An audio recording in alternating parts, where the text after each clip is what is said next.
17 de setembro de 1944, 6 horas e 15 minutos da manhã, nas praias de Peleliu, Ilhas Palau, Oceano Pacífico.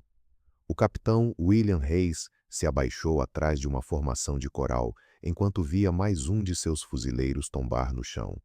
Sem grito, sem aviso, apenas o estalo seco de uma bala perfurando carne, ecoado por um tiro distante que parecia vir de todos os lados e de lugar nenhum.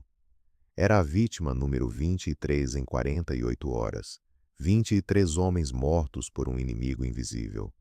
Aos 32 anos, ele havia sobrevivido a 11 campanhas no Pacífico na Segunda Guerra Mundial. Guadalcanal, Tarawa, Saipan. Já testemunhara mortes de todos os tipos nessa guerra contra o Império Japonês. Mas aquilo era outro nível, puro terror. Seus fuzileiros estavam sendo caçados como presas por atiradores japoneses tão bem camuflados que pareciam espectros. Atiradores que miravam das copas das árvores, a 15 metros de altura, presos por cordas para não despencar, cobertos por galhos vivos que os tornavam invisíveis de baixo. A Batalha de Peleliu virara um pesadelo em que o inimigo era o próprio ar. O rifle Arizaka Type 99, nas mãos desses atiradores japoneses, alcançava 400 metros de distância efetiva. De suas posições altas em palmeiras e árvores de pão, esses especialistas controlavam cada centímetro da cabeça de praia americana. Os fuzileiros haviam desembarcado em 15 de setembro com a certeza de que Peleliu cairia em 4 dias. Agora, 72 horas depois, estavam paralisados, presos entre o mar e uma selva impiedosa. O tenente David Miller rastejava entre duas posições quando viu seu melhor amigo, o sargento Thomas Parker, se levantar para indicar um caminho adiante. A bala o acertou no peito antes que ele completasse o gesto. Parker caiu de joelhos, olhos arregalados em choque, tentando formar palavras que nunca saíram. Miller o segurou enquanto a vida escapava. Não vira o clarão do tiro. Não ouvira ruído nas árvores. O atirador atirara, matara e sumira como fumaça ao vento. Miller abraçou o corpo de Parker e soube, com absoluta certeza, que seria o próximo. Era só uma questão de tempo. Os relatórios de inteligência americana apontavam o culpado por esse massacre. O sargento-maior Takeshi Yamamoto, líder das unidades de elite de atiradores da 14ª Divisão de Infantaria Japonesa. Yamamoto treinara seus homens por 18 meses para exatamente isso. Estudara as táticas americanas em Guadalcanal e Tarawa. Sabia que os fuzileiros avançavam em pelotões, com cobertura mútua enquanto armas automáticas suprimiam o inimigo. Por isso, criara uma contra-estratégia que aniquilava essa doutrina. Eliminava qualquer sensação de segurança, tornando cada ponto letal. Cada atirador levava só 20 cartuchos, 20 balas para 20 fuzileiros. Não era bravata, era método. Yamamoto ensinara que um tiro preciso valia mais que 1000 disparos ruins. Ensinara a dominar a respiração até os pulmões virarem relógios perfeitos. A ler o vento nas folhas. A esperar pacientemente e, acima de tudo, a se fundir à árvore. Reis esquadrinhava com binóculos a densa vegetação verde à frente. 40 palmeiras, 50 árvores de pão, milhões de folhas balançando na brisa do Pacífico. Em algum ponto, lá em cima, amarrado com corda de cânhamo a um galho, disfarçado com folhagem viva, estava o homem que matara o soldado Jenkins naquela manhã, ou o cabo Rodrigues na noite anterior, ou o soldado de primeira classe Morrison uma hora antes. Mas impossível localizar, mirar ou revidar. Os fuzileiros americanos chegavam a Peleliu com o maior arsenal já usado em uma operação anfíbia. Rifles M, Garand, metralhadoras Browning, morteiros, obuses e apoio da artilharia naval. Fogo suficiente para arrasar qualquer posição inimiga, mas inútil contra um oponente a 15 metros de altura, oculto na folhagem espessa, dando um único tiro de locais desconhecidos. O M1 Garand perdia precisão e penetração ao atirar para cima em ângulos tão íngremes através de camadas de vegetação. As metralhadoras Browning só cuspiam balas para o céu, sem resultado. A tática dos atiradores escondidos nas copas das árvores não era novidade para os japoneses, mas em Peleliu eles a elevaram a um nível de precisão científica. Yamamoto escolheu árvores específicas com base em 3 fatores principais: a altura para ampliar o campo de visão, a espessura das folhas para garantir o melhor disfarce possível e a disposição dos galhos que permitisse uma fixação segura. Seus subordinados não apenas se camuflavam ali em cima, eles habitavam aquelas árvores, se alimentavam nelas, aliviavam-se nelas e pereciam nelas. As cordas que os prendiam no lugar também os impediam de qualquer fuga. Tratava-se de vencer ou sucumbir, sem opções intermediárias. Reis testemunhou o soldado Michael Anderson tentar avançar de uma cratera de obus para outra a meros 10 metros de distância. O tiro veio antes que ele desse 3 passos. Anderson tomou um tiro e desabou de bruços na areia de coral. Ninguém se atreveu a socorrê-lo. Ninguém ousava. Qualquer movimento equivalia a uma sentença de morte. Assim, 27 fuzileiros navais permaneceram paralisados, colados ao chão, vasculhando o dossel verdejante acima deles, cientes de que a morte os mirava de perto, mas incapazes de reagir de forma alguma. Reis cerrou sua M1 Garand com tanta força que os nós dos dedos embranqueceram. Aos 32 anos, após 11 campanhas, pela primeira vez nessa guerra ele se via totalmente à mercê do inimigo. Os japoneses alteraram o jogo por completo, transformando a floresta em uma ferramenta letal, cada árvore em uma posição inexpugnável, e os fuzileiros pagavam com a vida por ainda travarem o combate inadequado. O sargento-mor Takeshi Yamamoto observava a praia de seu posto de comando em uma caverna fortificada no cume central de Peleliu. Com 41 anos, havia servido ao Império do Japão por 23 deles. Combatera na Manchúria contra os chineses, formara-se na Academia de Infantaria de Tóquio e chegara a Peleliu com um objetivo nítido: fazer os americanos sangrarem a cada centímetro de avanço. Ao conferir os relatórios de seus 63 atiradores espalhados pela área de desembarque, Yamamoto deixou um sorriso sutil surgir em seu rosto envelhecido pelo sol.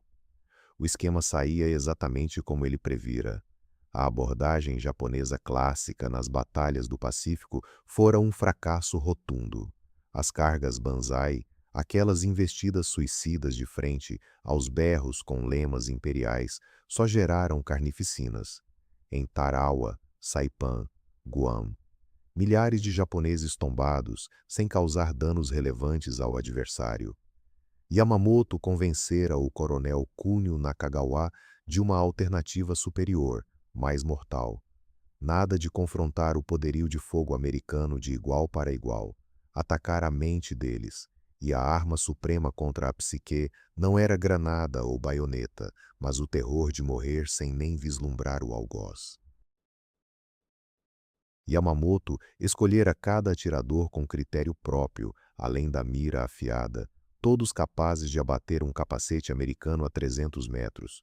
Priorizara a paciência, a disciplina férrea, a tolerância para ficar imóvel por horas em posturas torturantes, com insetos tropicais roendo a carne, e a aceitação de morrer amarrado a uma árvore sem chance de rendição ou recuo. Eram, na prática, os samurais da era contemporânea. A ele, Yamamoto impusera uma ordem básica, repetida em todo o treino: 20 balas no fuzil, 20 fuzileiros abatidos, nenhuma munição desperdiçada, nem um tiro errado. O método de amarração era vital. Yamamoto testara diversos cordames e arranjos por meses antes do pouso inimigo. Corda de cânhamo, robusta porém maleável, enrolada 3 vezes no tronco do atirador e presa a galho principal mais próximo. Isso dava estabilidade para se debruçar e atirar. Além disso, se ferido ou morto, o corpo ficava lá no alto, oculto da vista inimiga, sem denunciar a posição. O disfarce seguia o mesmo requinte. Nada de galhos secos presos com arame, que murchariam e desbotariam. Ramas frescas, cortadas ao raiar do dia, trançadas no uniforme e nos acessórios do atirador, simulando folhagem orgânica. O cabo Hiroshi Tanaka passara 17 horas preso a uma palmeira de 18 metros desde o desembarque dos fuzileiros. Aos 33 anos, natural de Hokkaido, fora professor de ensino fundamental antes da guerra. Agora, destacava-se como um dos melhores da tropa de Yamamoto, com 11 eliminações confirmadas em 2 dias. Tanaka dominara a arte de desprezar as cãibras nas pernas. Aprendera a urinar sem se mexer do lugar. Controlava a sede com um gole da cantimplora a cada 3 horas. Mas, acima de tudo, Tanaka havia aprendido a aguardar o instante ideal. De sua posição alta, ele avistava um trecho de praia com 200 metros de largura. Observava os fuzileiros navegando por buracos de obuses. Via os oficiais gesticulando com mapas para indicar rumos. Percebia as feições nos rostos deles, ao depararem com um companheiro morto, e decidia precisamente o momento e o alvo para infligir o maior abalo mental. Oficiais eram alvos principais. Radiotelegrafistas vinham em seguida, mas os soldados que tentavam socorrer feridos formavam o alvo perfeito, pois eliminá-los inculcava uma lição cruel nos outros. A compaixão leva à morte. O tenente David Miller havia rearranjado seu pelotão 3 vezes nas últimas 6 horas. Toda rearrumação implicava em menos combatentes. Sua unidade chegara à praia com 42 fuzileiros. Restavam apenas 31, 11 baixas em 72 horas, todas por snipers, sem que tivessem abatido um inimigo sequer. Miller testara tudo o que aprendera em Quântico. Mandara barragens de fogo contra as copas das árvores. Ineficaz. As balas só rasgavam folhas, sem atingir nada concreto. Tentara mapear posições inimigas com vigilância metódica. Vão esforço. Os snipers nunca atiravam 2 vezes do mesmo ponto. Ou se o faziam, esperavam horas. Ordenara investidas sincronizadas com proteção de metralhadoras. Catastrófico. As metralhadoras não sustentavam rajadas para cima sem superaquecer, e assim que paravam, os atiradores japoneses voltavam à caçada. Miller vira homens valentes, fuzileiros calejados, simplesmente paralisados, recusando-se a avançar. Estavam destruídos no psicológico. O instinto primal de sobrevivência berrava que qualquer passo equivalia à morte súbita de um ângulo imprevisível e inibível. O cabo Luiz Rodrigues era um dos melhores atiradores do batalhão antes de Peleliu. No estande de Camp Pendleton, acertava 10 em 10 alvos a 400 metros. Mas agora, encolhido atrás de um tronco derrubado enquanto varria as copas com os olhos, Rodrigues percebia que sua destreza com o fuzil era inútil. Não se atira no que não se vê, não se mata o que não se localiza. E cada minuto parado entregava a vantagem total ao inimigo oculto. Rodrigues avistou uma chance. A 30 metros adiante, um buraco de obus grande o bastante para abrigá-lo. Dali, teria ângulo melhor para fiscalizar um aglomerado de árvores suspeitas. Aguardou. Contou até 3. Disparou em zigue-zague como treinado. Deu exatos 7 passos antes da bala do Arisaka Type 99 do cabo Tanaka perfurá-lo na têmpora esquerda. Rodrigues caiu morto antes de o chão tocá-lo. Ninguém notara o clarão. Ninguém ouvira ruído nas árvores. O sniper vigiara, mensurara e executara com precisão de cirurgião. O capitão Reis recebeu por rádio o informe de mais uma baixa e sentiu, pela primeira vez em 11 campanhas, um desespero total. Seus homens tombavam e ele carecia de contra-estratégia. Os manuais do corpo de fuzileiros não previam táticas contra snipers em árvores a 15 metros de altura. A doutrina de infantaria americana apostava em volume de fogo e assaltos ousados, mas o fogo maciço falhava sem alvos definidos, e os assaltos só geravam mais cadáveres. Reis entendeu com pavor cristalino que perdia não só vidas, mas a guerra inteira.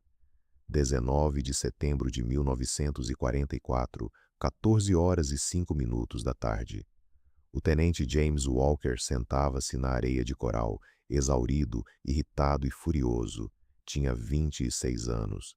Estudara engenharia mecânica em Cornell antes do conflito e resolvera enigmas por meio de raciocínio lógico e exame meticuloso. Mas o dilema à frente burlava toda a razão padrão.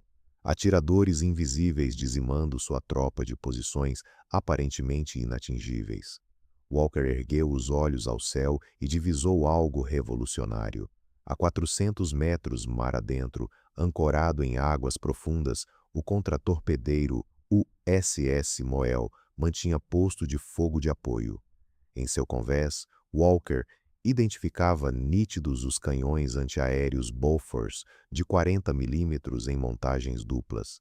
Essas peças haviam sido criadas justamente para abater aviões japoneses. Em seguida, ele voltou olhar para a mata densa, repleta de dezenas de árvores que escondiam igual número de atiradores japoneses. Fez contas rápidas na mente. Tinham à disposição mais 4 canhões Bofors vindos dos destroyers ancorados mar adentro, cada um capaz de lançar 120 projéteis por minuto. Com 5 grupos operando em sincronia, poderiam encharcar a área com rajadas antiaéreas adaptadas a alvos terrestres. Transformariam toda a árvore suspeita em lascas. Devolveriam aos snipers nipônicos exatamente o que estes haviam infligido aos fuzileiros. A morte vinda de um ângulo imprevisível e impossível de bloquear. Reis pegou o rádio e exigiu o imediato descarregamento de 4 canhões extras. Depois convocou todos os líderes de pelotão para sua posição. Ao se ajuntarem, ele delineou o esquema com exatidão castrense. Vamos pinpointar cada árvore que pareça abrigar um sniper, marcá-las no mapa e, em seguida, demolir todas sistematicamente, deixando nada além de tocos. O tenente Miller, que vira 11 de seus homens tombarem sob tiro de sniper, esboçou o primeiro sorriso em 4 dias. Senhor, vamos dar a eles o próprio inferno. Às 16 horas e 30 minutos, os 5 Bofors estavam armados e preparados. Thompson e outros 4 sargentos de artilharia haviam fatiado a selva em setores de tiro. Cada grupo respondia por uma fatia específica. Walker montara um sistema de coordenadas básico baseado em marcos visíveis. As equipes podiam designar alvos com rumos de bússola e distâncias aproximadas. Crucial, toda árvore duvidosa levaria ao menos 5 projéteis explosivos antes de avançarem. 19 de setembro de 1944, 17 horas em ponto.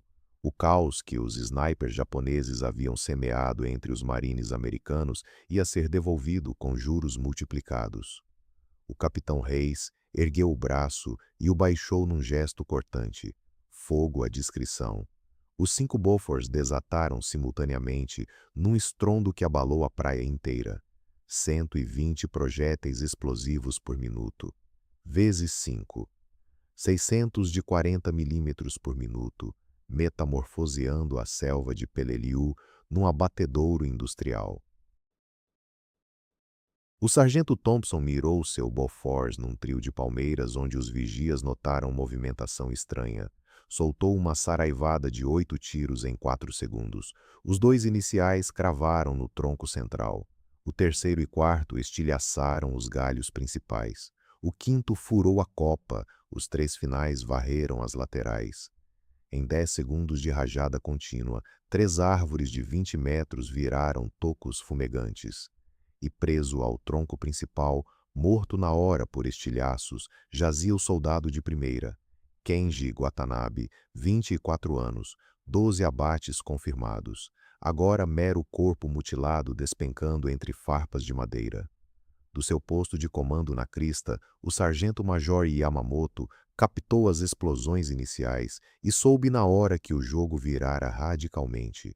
Por 4 dias, ouvira o estalo conhecido dos rifles Marines e metralhadoras Browning atirando em vão para as copas.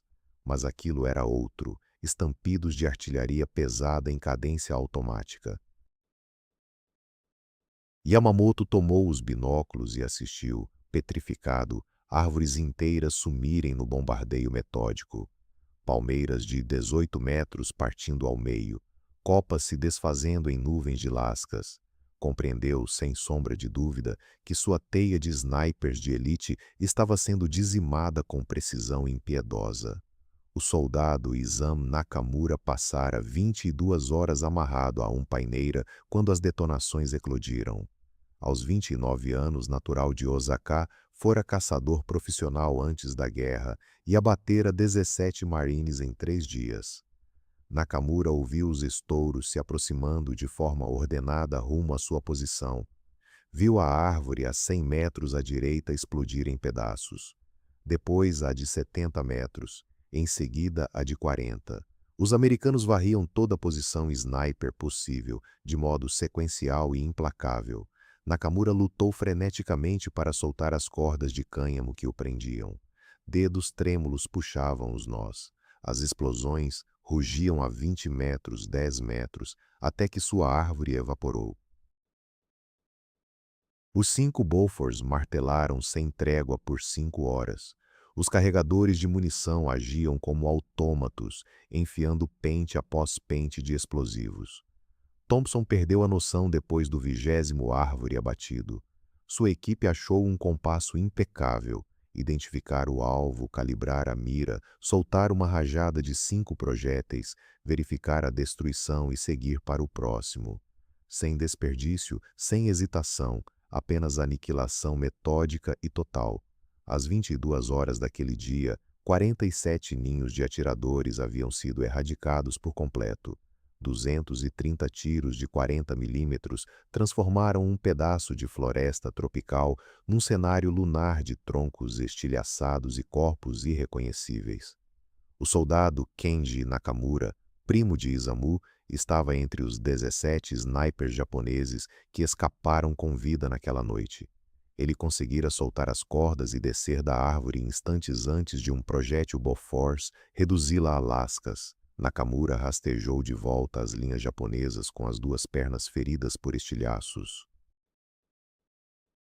50 anos mais tarde, numa entrevista para um documentário da NHK sobre a Batalha de Peleliu, Nakamura descreveria aquela noite com frases que ecoavam o pavor sentido por todos. Era como enfrentar o próprio trovão. Não havia onde se abrigar, nem como revidar. As árvores, que eram nossa defesa, viraram nossos sepulcros. Vi camaradas sobreviventes de 20 combates sumirem em explosões que os apagavam da existência. A estratégia de empregar canhões antiaéreos Bofors contra snipers no chão revolucionou o combate no Pacífico. O triunfo em Peleliu levou à adoção oficial da tática pelo Corpo de Fuzileiros Navais, repetida nas batalhas seguintes de Iwo Jima e Okinawa. Em Iwo Jima, peças Bofors foram descarregadas logo no primeiro dia, justamente para eliminar snipers japoneses nas cavernas do Monte Suribachi. Em Okinawa, equipes de Bofors ganharam alocação fixa junto às unidades de infantaria, oferecendo suporte direto de fogo contra fortificações. O que começara como uma jogada improvisada do tenente Walker numa praia de coral virou doutrina padrão das Forças Armadas. Dos 63 snipers de elite do sargento-maior Yamamoto, só 17 saíram vivos da Batalha de Peleliu. Todos feridos, nenhum mais atuou de posições elevadas nas árvores. O próprio Yamamoto morreu em 3 de outubro, quando a artilharia naval americana pulverizou seu posto de comando na crista. Relatórios japoneses capturados após a guerra mostraram sua última mensagem ao comando da 29ª Divisão. A tática de snipers arbóreos não é mais viável. O inimigo achou uma contraofensiva eficaz. Peço autorização para migrar à Guerra de Cavernas. A aprovação veio, mas tarde demais para resgatar Yamamoto ou seus homens. O capitão William Hayes foi promovido a major e condecorado com a Estrela de Prata por comando sob fogo inimigo. O tenente James Walker ganhou a Estrela de Bronze e foi transferido ao comando de desenvolvimento de armas do Corpo de Fuzileiros, onde passou o resto da guerra criando métodos novos para uso de artilharia. O sargento Robert Thompson capacitou mais 18 equipes de Bofors nas táticas terrestres inovadoras e atravessou a guerra inteira sem um arranhão. O fuzileiro Charles Bennett caiu em Okinawa em 18 de abril de 1945, quando seu ninho de Bofors levou um tiro direto de artilharia japonesa. A lição de Peleliu foi dura e indelével. A guerra não se vence por quem atira mais preciso, mas por quem se ajusta mais depressa. Os snipers japoneses inventaram uma tática impecável que, por um tempo, anulou a vantagem tecnológica e numérica dos americanos. Mas assim que os fuzileiros mapearam o problema e criaram uma resposta genial, o domínio japonês desmoronou. A guerra atual é uma disputa sem fim de adaptações. Quem para de criar, perece. 23 fuzileiros morreram nas primeiras 72 horas em Peleliu antes que os Bofors virassem o jogo. 23 homens com nomes, parentes, vidas. O soldado Andrew Martinez do Novo México, o cabo Luiz Rodrigues da Califórnia, o sargento Thomas Parker de Ohio, tombaram porque o inimigo usara uma tática sem réplica pronta. Mas suas perdas não foram inúteis. Elas impulsionaram a mudança que preservou centenas de fuzileiros em Peleliu e milhares nas campanhas seguintes. Às vezes, o custo do aprendizado é sangue, e a melhor homenagem a esse sangue é garantir que a lição perdure. A Batalha de Peleliu se estendeu por 73 dias e ceifou quase 2.000 vidas americanas. Mas após 19 de setembro, quando os Bofors miraram as copas das árvores pela primeira vez, os snipers japoneses perderam o controle da praia. Jamais os fuzileiros avançaram sob a ameaça de morte invisível vinda de cima. A inovação superou a tática tradicional, a adaptação triunfou sobre o conservadorismo e os homens com coragem para experimentar algo totalmente novo no coração do caos da batalha alteraram o rumo da guerra no Pacífico.